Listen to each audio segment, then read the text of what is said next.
Computer security, more recently known as cybersecurity, is an attribute of a computer system. The primary attribute that system builders focus on is correctness. They want their systems to behave as specified under expected circumstances. If I'm developing a banking website, I'm concerned that when a client specifies a funds transfer of, say, $100 for one of her accounts, then $100 is indeed transferred if the funds are available. If I'm developing a word processor, I'm concerned that when a file is saved and reloaded, that I do get back my data from where I left off, and so on.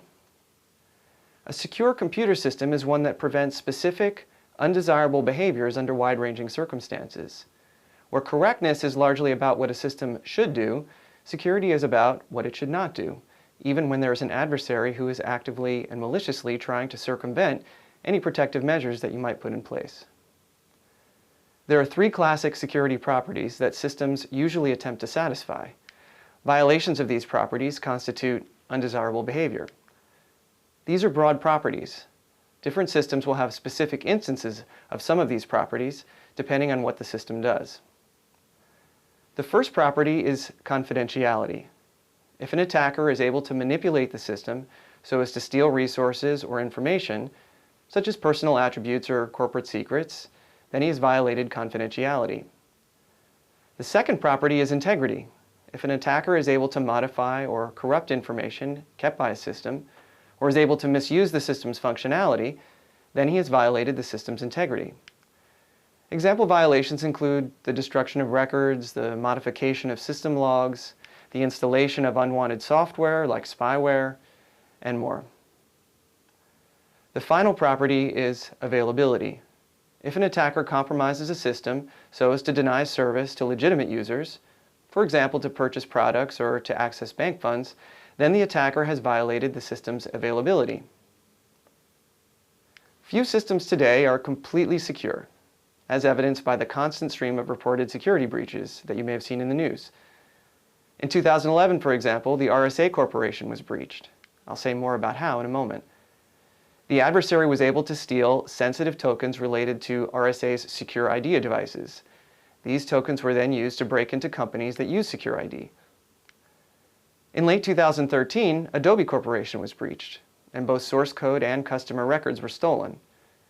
At around the same time, attackers compromised Target's point-of-sale terminals and were able to steal around 40 million credit and debit card numbers. And these are just a few high-profile examples. How did the attackers breach these systems? Many breaches begin with the exploitation of a vulnerability in the system in question.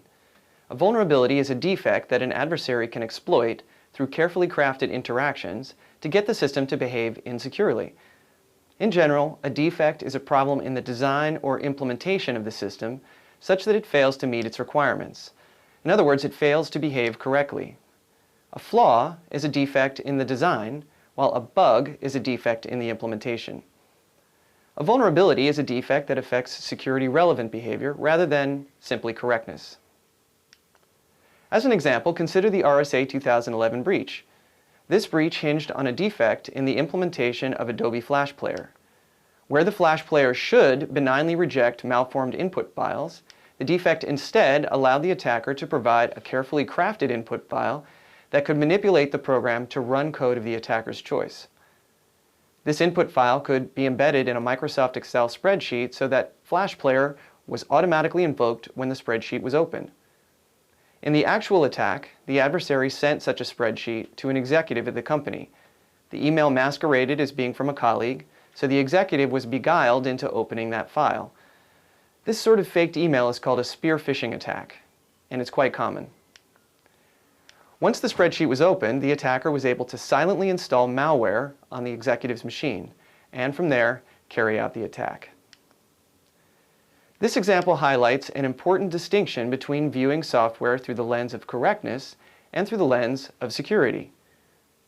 From the point of view of correctness, the Flash vulnerability is just a bug, and all non-trivial software has bugs.